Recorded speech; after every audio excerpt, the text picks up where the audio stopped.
Coming to you from sunny California and the Great White North. Get ready.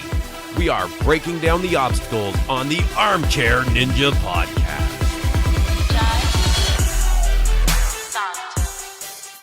Hello, everyone, and welcome back to the Armchair Ninja Podcast. It is Friday, February 22nd, 2019. My name is Rich, and joining me once again is Bijan. How you making out? I'm good, man. Fantastic week, and happy birthday. Well, thank you very much. I'm getting to be an old man. It's my birthday, and I have something to share with everybody else for my birthday. That is the fantastic news that I am going to be a grandfather. Oh my God, congratulations! Thank you. That is amazing. That is crazy. I am officially old and a grandfather now. That's the gray in the beard is earned. Granddad Rich. Wow. Yeah, now the goal is to walk before my grandchild can walk. I got to get this leg back and functional to be pushing a stroller around. Hey, man, I'm really excited for you and the entire family. Huge congratulations to your daughter, and I'm just really happy for you guys. Thank you. Thank you very much. Quick update on the leg, because I haven't really talked about it a whole lot in the last few months. For those that aren't aware, back in November, I took a spill off a climbing wall, trying to prove that I'm a middle-aged athlete, which turned out to not be so true, and broke my lower leg, tibia, fibula, and broke my knee. So it was a bad break, and it's coming along. I've got a doctor's appointment next week to try to regain some more movement and to get up and moving around, get out of the armchair. Well, I really hope during this doctor's appointment you're out of that cast. I know last week you were talking so much about how you are so ready to get out of that cast, bro. I am so sick of this thing. I can't even describe it. It's so much worse because of the weather. I can't get out of the house. But yeah. Well, let's get into what we're here. We've actually got a couple things to talk about. Some big announcements from ANW for the next season and the National Ninja League finals controversy, let's say. Yeah, there's a lot to unpack. Good, bad, all around. I'm excited to get into it. You know, NNL, as everybody knows, big fans of it, both Rich and I, and this competition was really anticipated when it comes to the finals. I mean, we even had, one of the creators of National Ninja League on our podcast talking about the finals. So, yeah. Yeah, it was in Hartford, Connecticut, which was a little bit different. A lot of times this is on the West Coast or a little further south. It was kind of a little out of the way for people, but they made the trek, and hundreds of them did. Like, it's absolutely amazing. Will took the time to list, a good 20 or 30 of them last week, but he really didn't do it justice, surprisingly enough. When you go through the list of who was there, it was everybody. Like, pretty much everybody you could possibly want to meet was there. It was absolutely crazy when you see the list of competitors. But the controversy that we just hinted at, if you haven't seen, is the low completion rate. And when I say low, I mean extremely low. Yeah.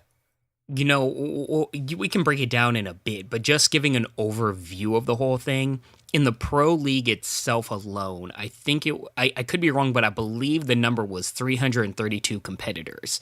And out of that number, only 7 made it to stage 2. That is a very, very low stat. I mean, when you look at, I remember when Makoto Nagano, and sorry to go off like just a little bit, Makoto Nagano and Sasuke, when he first achieved total victory, they revamped stage 1 and the Japanese Ninja Warrior and made it really, really hard. And I believe seasons like the next few seasons, the completion rate for stage 1 was something like 2 or 3 only. And the ratings plummeted. And it was this big thing where everybody was, talking about it. That's 100 competitors. We're talking about over 300 competitors, and the completion rate is only 7. And we'll break it down in a bit, but I feel for not only everybody that went to the competition, and might have been disappointed in the results of for any way. But I also feel bad for the people that put on this, because I think Drew and everybody involved with this competition has been unfairly maligned by some people. Not a lot. I mean, the community is amazing, but I definitely feel like they've been unfairly maligned, because you have to understand, everybody involved with this had good intentions. And the most important thing is, I hope people learn from it. But we'll go on. Give your thoughts, Rich. Overview. Overview. So I'm taking a look at the stats here. Like you said, 7 people finishing is not great. It's not great. It's less than 3%. It's closer to 2% of the competitors. But that's just one level. That's at the pro division. That's the one, that we were most interested in, obviously. But you can't take away from the fact that that's only 1/5 of the field, right? There was over 1,500 ninjas there across all these age categories. A lot, masters, young adult, teens, preteens, mature kids. And right across the board, we saw that same percentage of failure of 90 to 98% failure on the third obstacle. That's really what it came down to more than anything. There was some low completion rates. There was a very difficult first obstacle, but the completion rates are, 30, 40% range, a little higher maybe.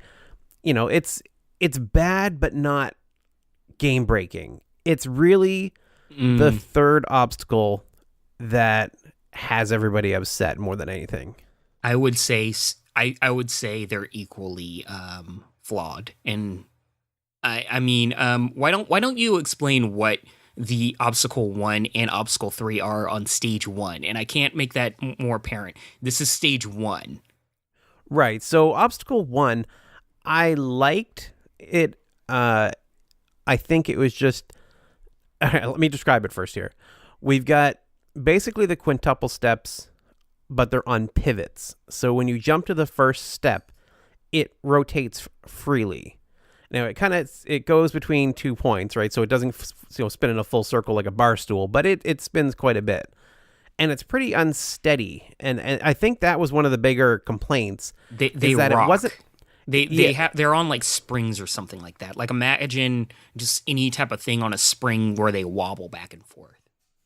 Yeah, so they've got to make it from step to step while the whole thing is spinning and wobbling, and it just seemed unsteady, and it's almost like it wasn't fastened down properly. I don't know if that's actually true or not, but it just seemed like some of it was unintentional too.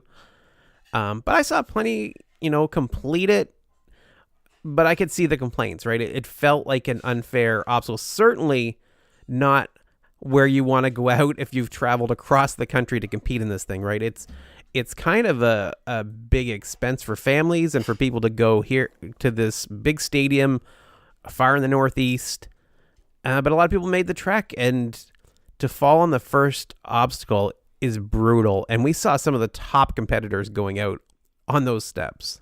It was difficult to watch, and I can't make this clear enough. People came from all around the world, and paid a lot of money not only to get there, but you also have to pay for the competition. And I'm not criticizing that. That's fine. But when it comes to stage 1, this is the introductory stage, and then you're starting the stage with an obstacle that is way too difficult for its placement. I mean, this would be fine if it was the first obstacle in stage 2 or something like that. I feel like, there could have been modifications where perhaps all of these weird things about it take place at the beginning of stage 2. And for stage 1, they're just fastened down, not moving, or maybe one of them moves, something like that. But the wobbliness and everything, it's too much. That said, once again, I don't think that, Drew or whoever, made these is necessarily going like, oh, I'm going to show everybody, oh, this is going to be a bloodbath, I don't think it was that, but I just wish there was a chance for, at some point somebody to say, okay, this is not going the way we planned it to be.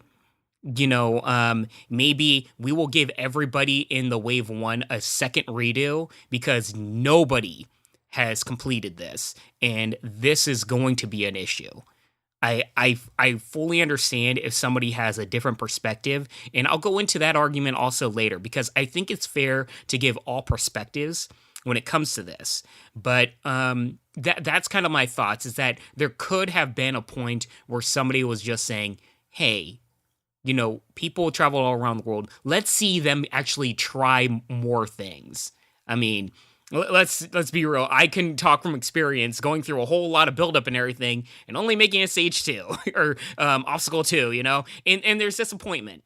But I can imagine it's even more disappointment when it comes to this, where it's a finals competition, but also there's that factor where there is an audience. There is the factor that you're traveling and you want to actually like try out all these amazing obstacles, and yet you really don't get that chance. I actually don't take a lot of issue with the first obstacle. I mean, more than half of people were able to complete it. I can see the disappointment. I would be disappointed, obviously, if I had traveled all that way and that's how I went out. I think, if anything, it's a little unfair to the earlier competitors. They had to figure out everything. But, I mean, that happens in ANW. That happens at every ninja course. So, I don't know. I'm a little wishy-washy on Obstacle 1. It's Obstacle 3 that really, if I'm going to take issue with something, it's Obstacle 3. Yeah, that's even a bigger issue, right? Once again, everything is fair, and I understand every side. But yeah, why don't you describe for everyone what Obstacle 3 was? Oh boy, here we go. What are they called? Towards the end of stage 1, the past 2 seasons, oh my god, why can't I think of the name of the obstacle? It's the bar with the 2 nunchucks hanging down, and you've got to swing from one set to the other and catch it. What's funny is I know exactly what you're talking about. I forgot the name also. But if you guys remember, like, Jesse Graff falling, no, that's not a good description. Do I look it up or not? No, I'm going to leave it because I expose my ignorance. I once in a while, I don't know what it's called, unfortunately. If you know what it is, feel free to comment in the YouTube comment section. Let us know. But you guys know what I mean. It's a bar with 2 nunchucks hanging off it. You have to swing from one. It freely rotates about a point. You got to swing over and grab a second set of nunchucks and then swing over to the cargo net. Which, on the A&W course, I don't know what the big difference is. Maybe there's no difference, but it seems like there is. There's a bigger swing. Maybe there's something about it that's different, because we have not seen a high failure rate on the A&W one. We saw a very, very high level of failures on this one.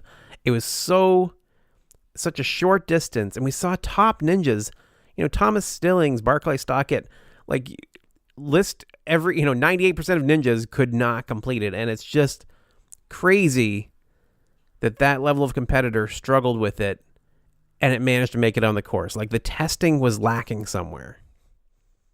Or the tester or creator was just too good. And I don't mean that to disparage anybody else, but I feel like, I mean, we know Drew made this course, and I'm guessing just 100% Drew was like, I'm going to make this course based upon my own skills.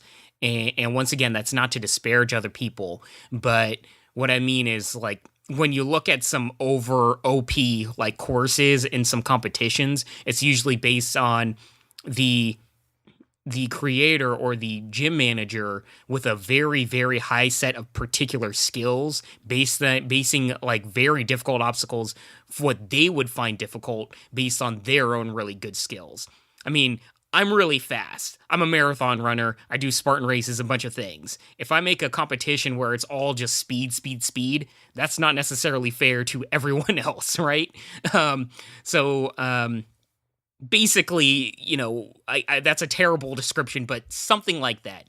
I feel like when we're talking about the stage or the obstacle 3, I think the big difference is that it's a bar with where there's like the 2 hanging nunchuck things on it, but it's on a free, I don't know if it's necessarily a chain, but it kind of looks like a chain or maybe a bungee or something, but something where you have to catch it perfectly with both hands at the same time with the same level of pull. If you grab one before the other like locks in on your hand, it's shooting out right from underneath you or going forward or anything else. You have to be 100% perfect.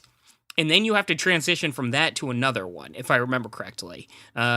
Please correct me if I'm wrong, Rich, but I believe you have to do 2 transitions with those. That's the issue. On ANW proper, it's more like a stationary bar that it's on top, like connecting to. So it doesn't have that freedom of shooting out from underneath you if you don't catch it perfectly. You can catch it with your right hand, and then, in that split second, grab it with your left hand. You're not going to have that freedom when it comes to this. And I think that was a big issue. And online, from all the ninjas I saw, most of them were saying, as soon as they saw that, they're like, this is going to take out everybody. Yeah, I think it was designed to be a ninja killer, just not that effectively. Like, I really feel like that would be about where you'd want a good portion of the, if you're trying to design the course around, you can only have so many finishers. You've got a limited time frame and everything. You do want that to be about where the difficulty starts to crank up. But it was just overtuned. I agree, but stage 1, I mean, do we really want a ninja killer to that degree on stage 1? I mean, I understand people bringing up Double Dipper and things like that, but when it comes to something like this, that is a stage 2 or stage 3 obstacle.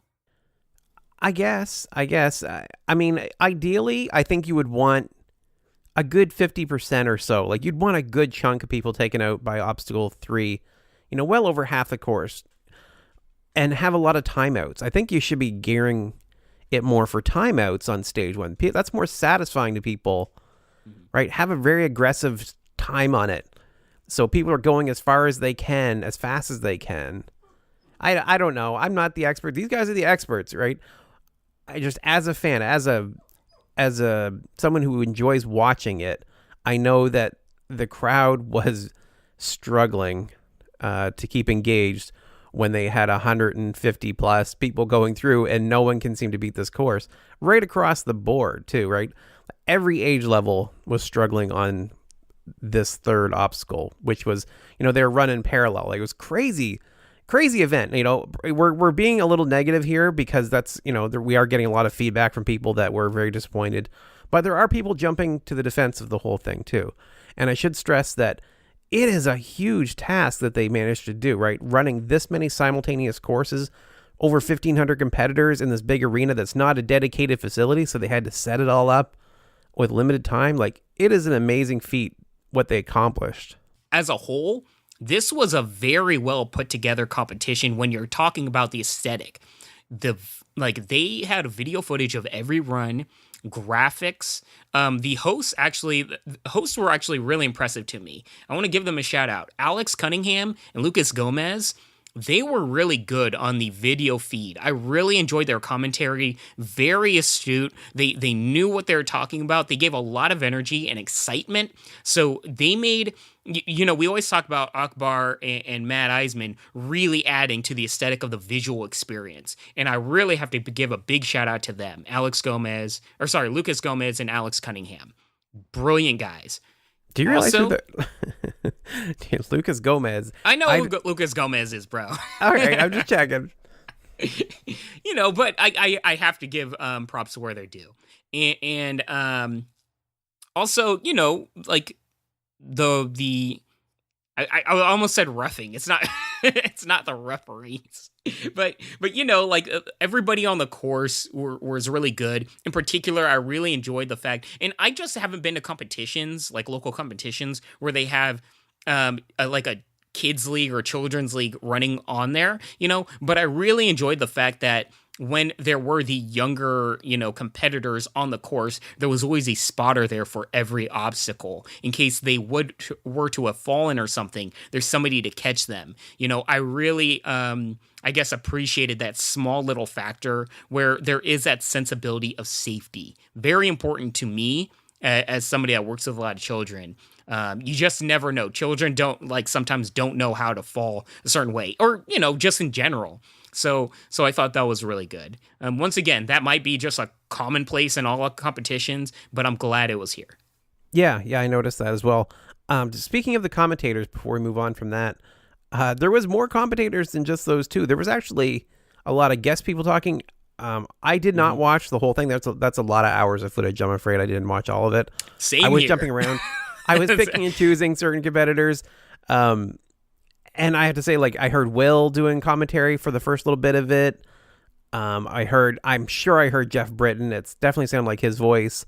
Grant McCartney was on it a lot from what I could hear, and he was fantastic. Everybody was great on the commentary. For such a, trying to do that through kind of a tough situation where there's so many people falling, they did fantastic. I thought they were kept engaging. They were not hiding from it, commentating on it and trying to, boost people's spirits. It was really, really good. Mm-hmm. I really enjoyed that. And once again, I also have to give a big shout out to everybody that did design these obstacles.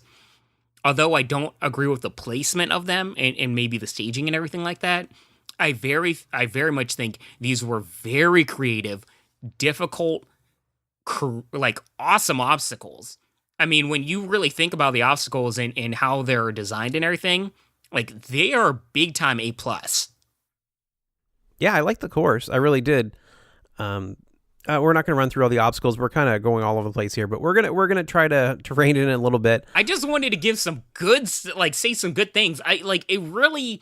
It's tough because, once again, when you have controversy, I feel like the negativity takes over the entire conversation and maybe even our podcast. But for as much negativity there, or not even negativity, but complaints there might have been, I genuinely feel like for every one shade being thrown or comment about the completion rate, there's 5 other people saying good things about this competition, how much they enjoyed it, the celebration of Ninja, National Ninja League really coming to a very good culmination of I don't know, more of a bigger league, and they're growing.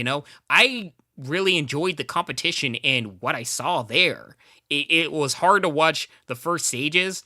I mean, I wasn't there, so I can just imagine. I can't imagine what it was like being there watching every person, a lot of people fail. But just me picking and choosing, I'm going to skip on straight to stage 2. I found that really fun. Yeah, it does add to the excitement, though, because when you do fast forward and you watch that first finisher, Andrew Horner in Wave 3 was the first finisher for the pros. The place went ballistic. The excitement level was off the charts because they've been waiting so long. It's like competitor, I don't know, 150, 170, and to finally have someone do it, it was just unbelievable. You could feel the energy coming through. Yeah. I mean, I everybody needed that. I felt like it really gave some elevation to the overall feel of everyone watching, and probably a lot of the ninjas that were about to run being all right, this is doable, let's go. Oftentimes morale can really be impacted, and he really gave the boost that everybody needed. So Andrew was the first one to do it. Congratulations, Andrew. And we should list the other people since it's easy to actually go through everybody that finished. We have Jesse Lucero, Flip Rodriguez, Adam Rail, Caleb Bergstrom, and then they had some reruns. I guess there was an issue where everyone who failed the second to last obstacle got a redo because of an injury. I don't know the full story, but somebody got injured, so they made the last obstacle, I believe it was, a little bit, not necessarily easier, but safer. I know a lot of people clarify it as easier. I would say safer. And yeah, they did the fair thing, which I agree with, which let everybody rerun that. And I agree with that. So on the reruns, Matt Strollo and Carson Voiles were able to complete it. Yeah. So that was the 7 people. Props to everybody. And particularly Bergstrom. I don't know why, but man, the Bergstroms were kind of, I don't know, characters, or, I basically poo-pooed them. This kid impressed me a lot, and I'm very excited to see what he can do on ANW. Maybe he's already been on there. I can't remember, but he impressed. Speaking of impressive kids, we gotta mention the run of the night. Do you want to introduce this one? Run of the competition. I mean, y'all know where I'm going with this. If you guys haven't seen this run, it is absolutely amazing. Yeah, Ethan Bartnicki from the Teens Stage 2 run, sent to us by Daniel Mount. Thank you, Daniel, for bringing this to our attention. Ethan is just a little guy, and he put out a big run. Like, I am linking it in the show notes. You have to go see this. I linked it to the time of his run because it's in the middle of a bunch of other stuff. It is fantastic. He starts falling behind. He's looking, he's doing well. He's getting past the tough obstacles.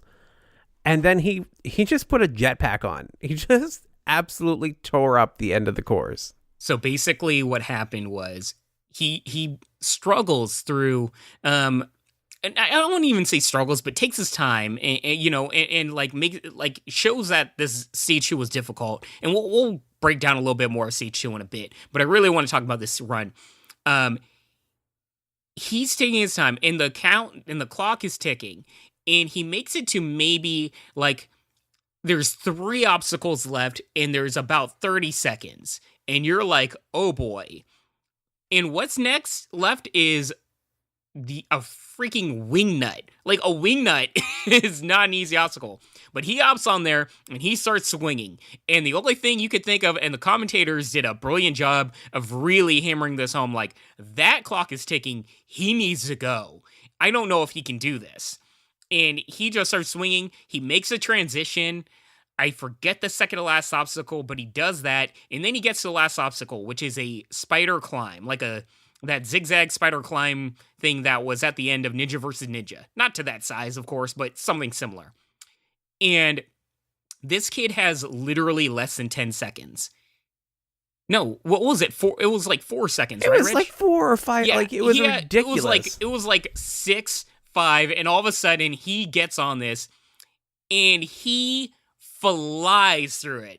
Like an eagle or something. Like, I don't even know if he touched the glass, on the side. He was just flying upwards, and he made it through that so quick, and literally leaped for the buzzer, and hit it in less than a second. With less than a second left.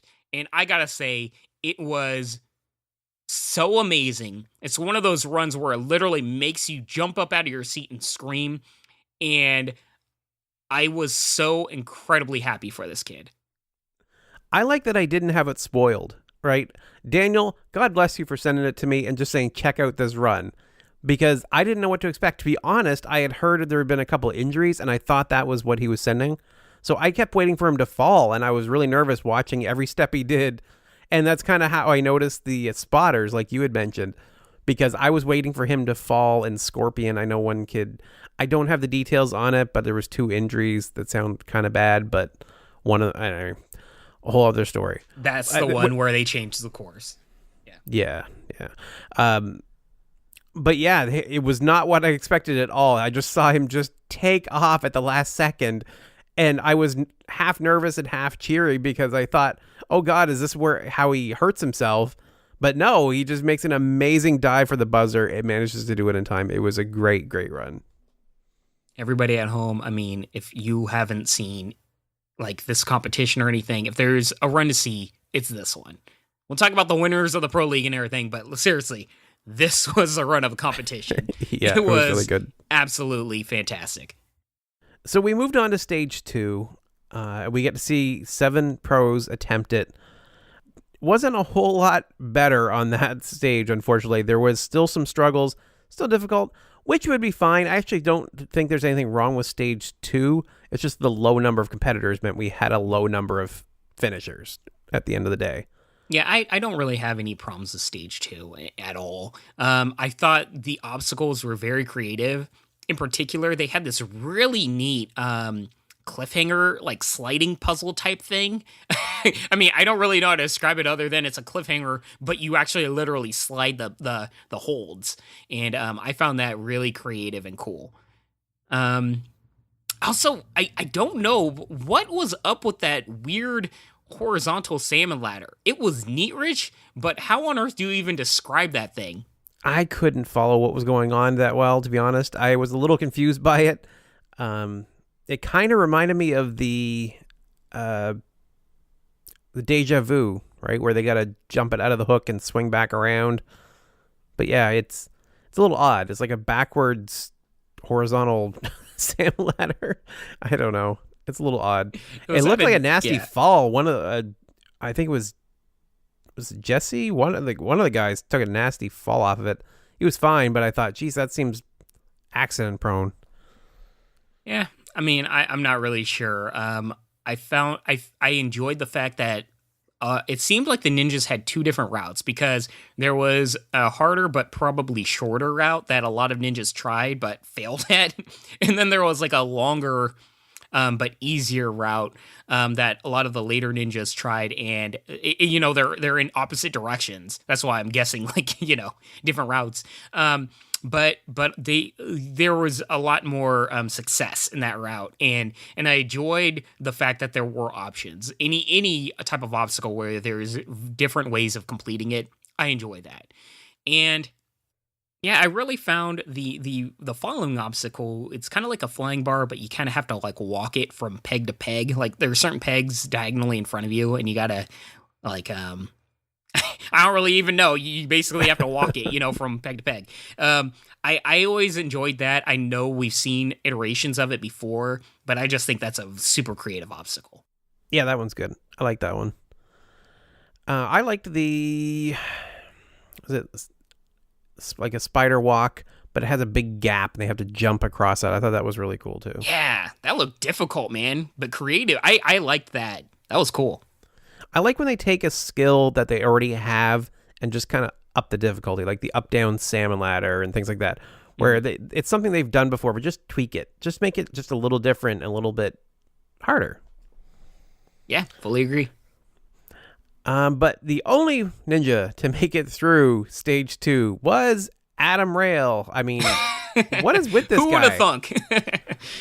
He is overdue on ANW proper because he kills it on the other competitions. Man.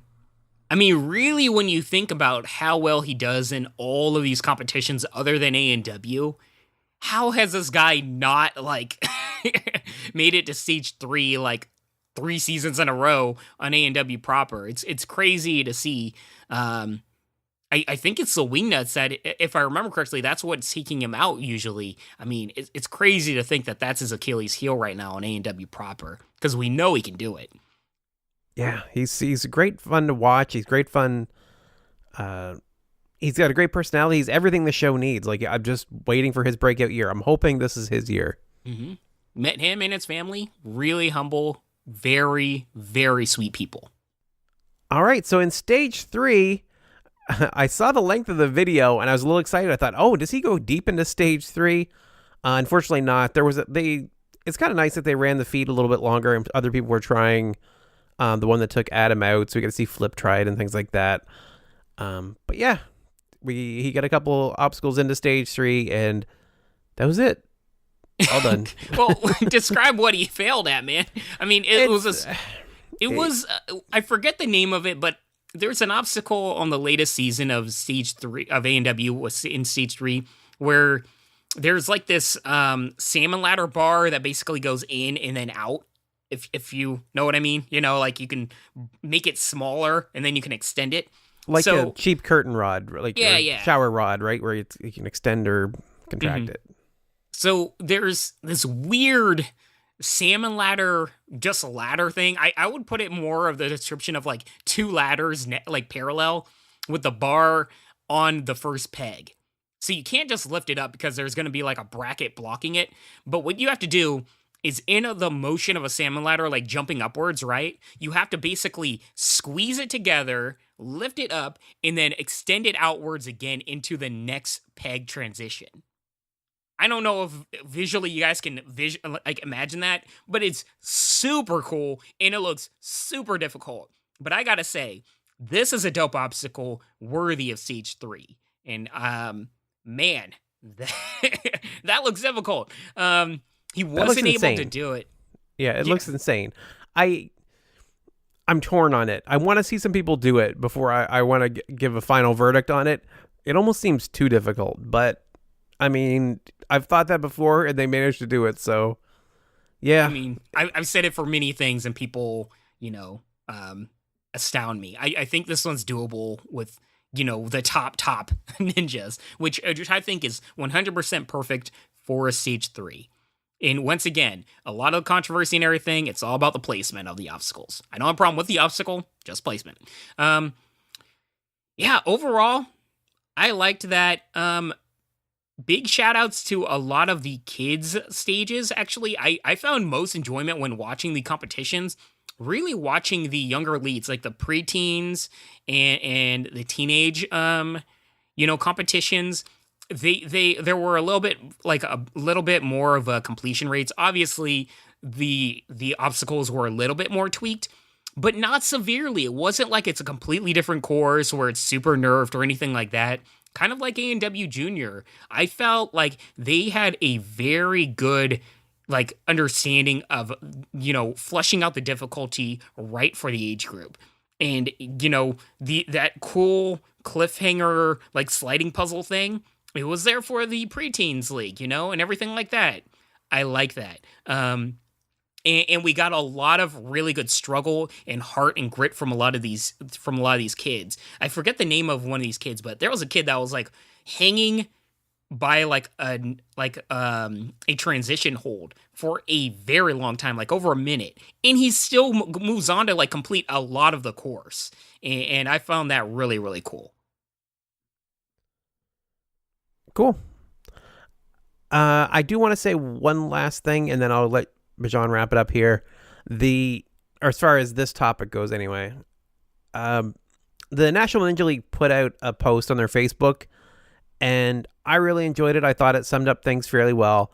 They acknowledged that some people were disappointed with the completion rates, which is understandable. They were as well.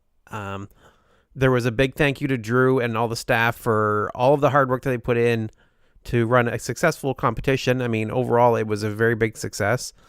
And they're going to try to stay positive. They suggest everybody else does too. Recognize all the hard work and that they've learned lessons for the next time around.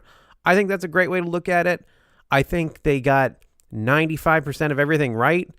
And that last 5%, they'll knock it out of the park. And I think I would be thrilled to go. I wish I could have gone this year. I would go to see an NNL competition any day of the week. And I suggest that everyone get a chance to go out and see it.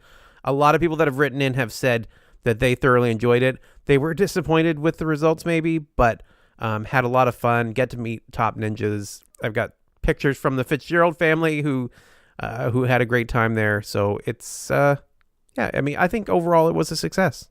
I agree. I want to give a huge congratulations to everybody involved in the competition. And I know there was so many people involved, a lot of time, blood, sweat, and tears, I'm sure, went into setting up this competition, planning the competition, designing these obstacles. And like them, I wish there was better completion rates. The most important thing for me is that I hope everybody learns from this, and it sounds like they will, and I think that's the best thing you can do in their situation is just say, we are listening, and next year we will learn from this experience, and also thank everybody that came out.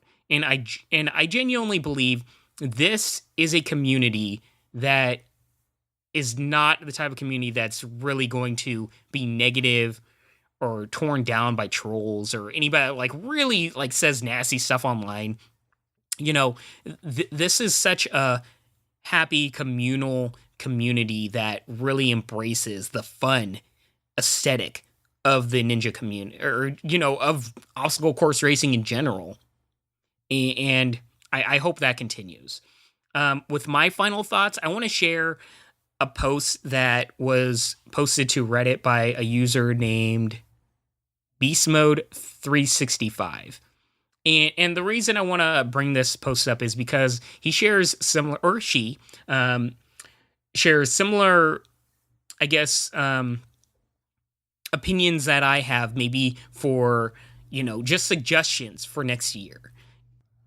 Rather than reading the entire thing, I'm just going to summarize a particular point that this person makes that I agree with, which is if there is such a low completion rate in stage 1, you can on the fly, if you want to, and this is my own thoughts, and I fully understand if somebody disagrees, make a ruling where maybe out of 300 and whatever pro competitors, let alone all the other competitors, have a ruling like, say, the top 30 goes on. Everybody failed at a certain obstacle, but maybe, time and other factors go on. That way you at least have some semblance of a certain amount of people running stage 2.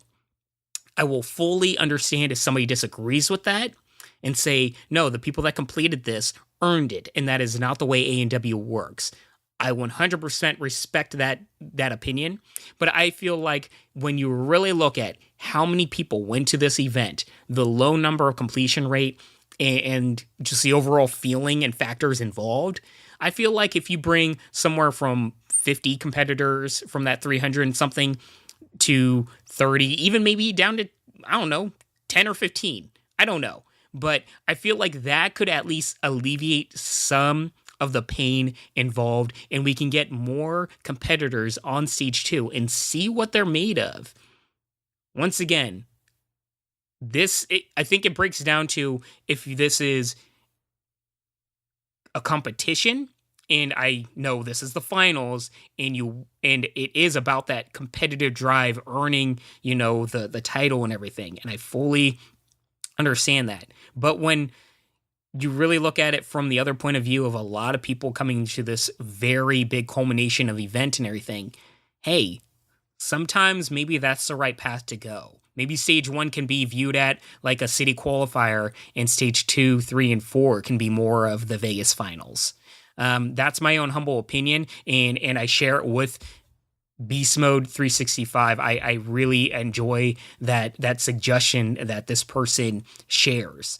And yeah, once again, there's a variety of ways to go about this, and I want to hear everybody's thoughts. But I think overall, I'm glad that most people are coming out of this with positive minds. And really, I feel bad if we've been, harping on this too much in terms of a negative viewpoint. And I think, that's something we need to talk about, Rich. But, this was a good thing altogether. And I'm really happy for everybody involved. Cool. So let's get to the other topic that we had for this episode.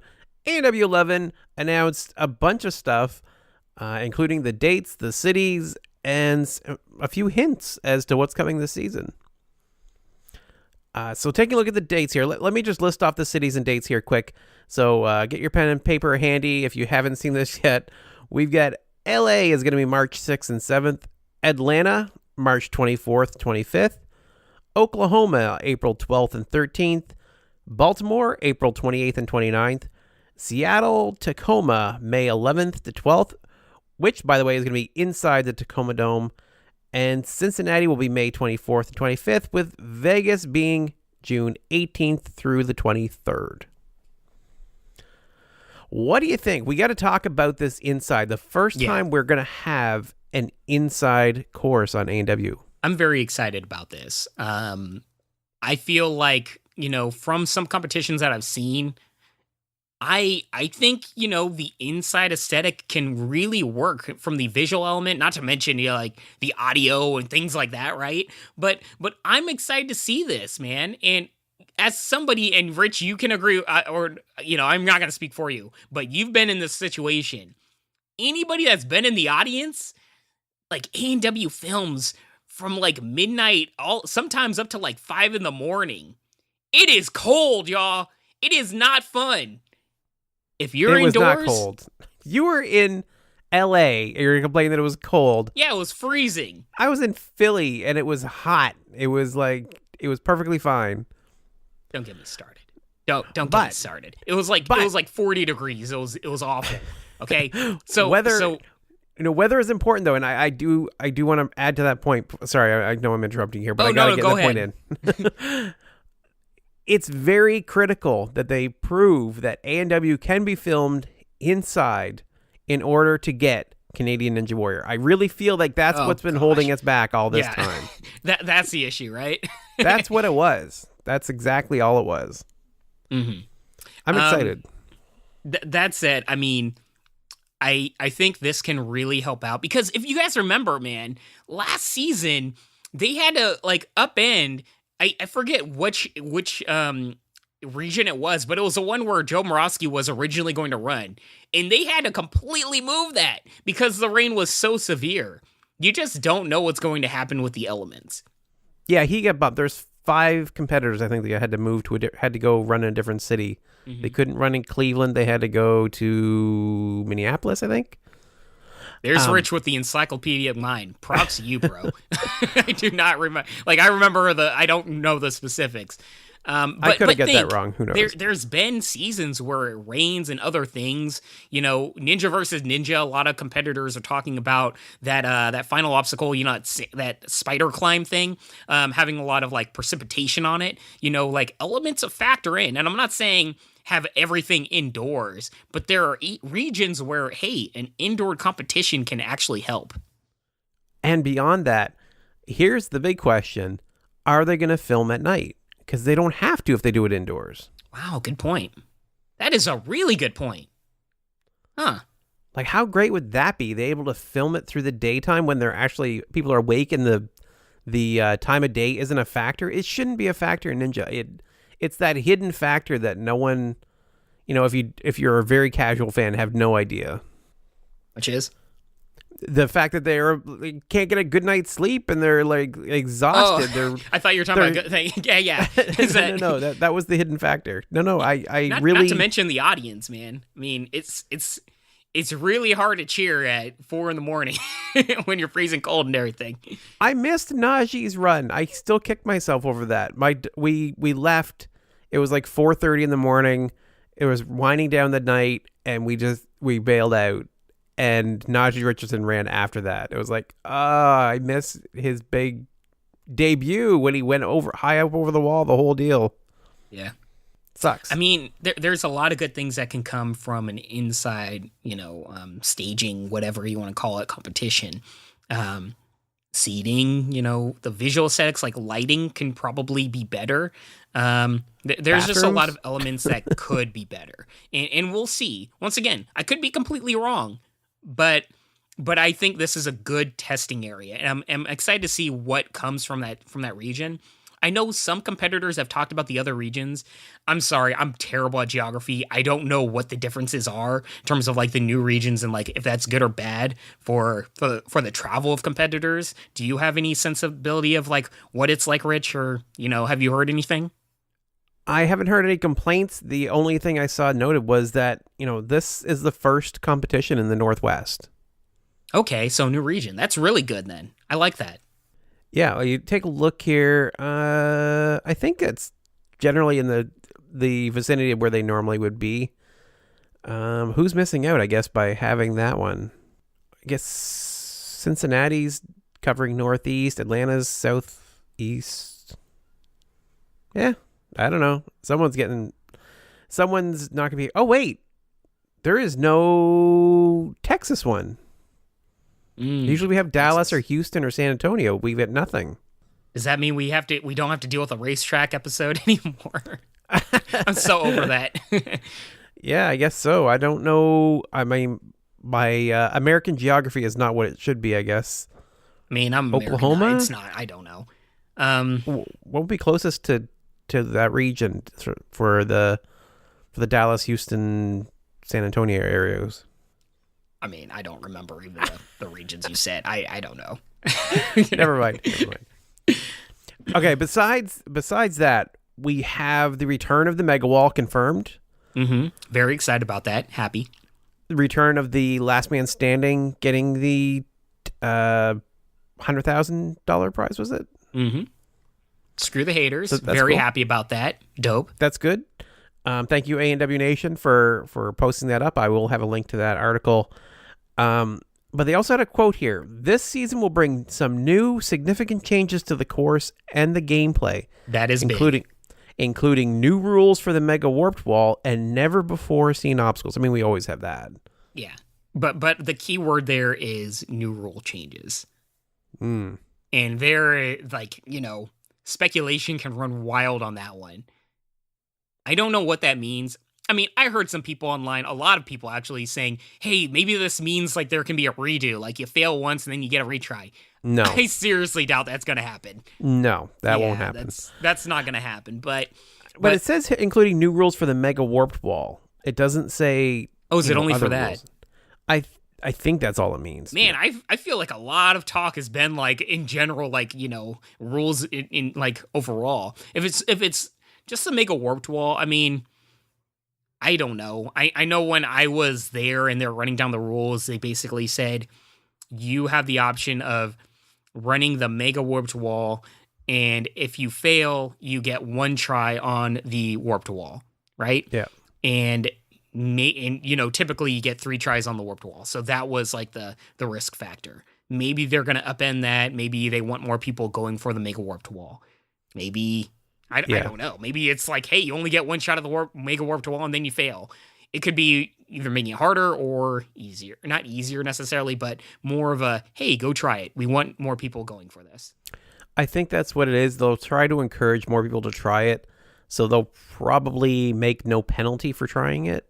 I don't know. My guess, though, if I was looking at it, I wouldn't have multiple attempts. But I would have a chance at it in the city finals for half the amount. Something like that. I like that. It would even be cool. I mean, the Mega Warped Wall is already ridiculous, but imagine if you have like the city finals and they make it like a half a foot larger and like even more of a prize, That'd be crazy. Well, that was the thing. Well, I think that was one of the sadder parts of the season, right? That we had that Mega Warped Wall, which did add some drama to the qualifiers, which can be a little stale at times.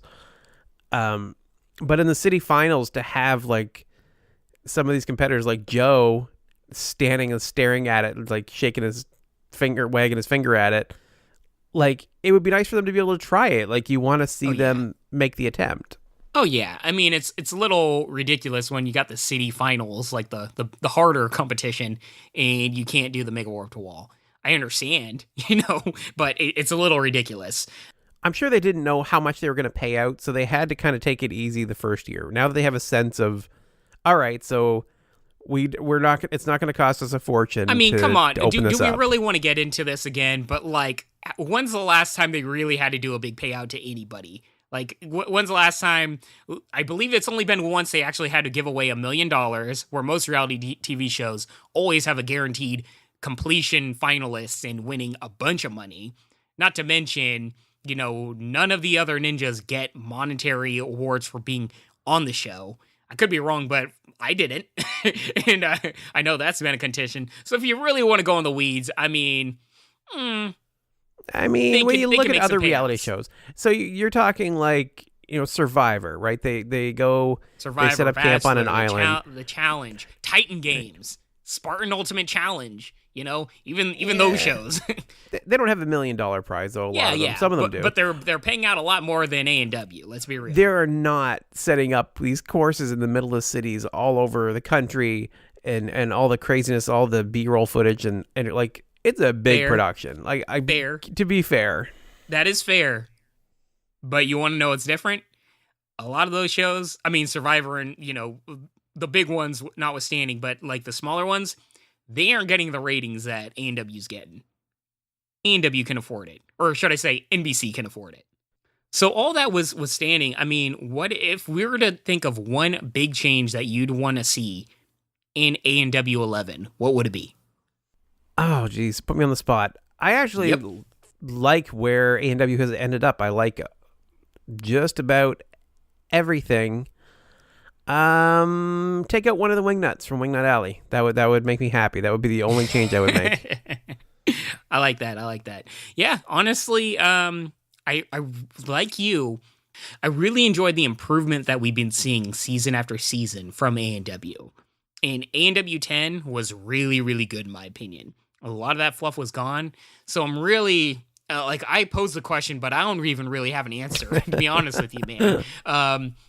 When I think about it, I feel like I've always had a suggestion that was like palpable, but I'm blanking on what it is. Do you know what I usually like bring up, Rich?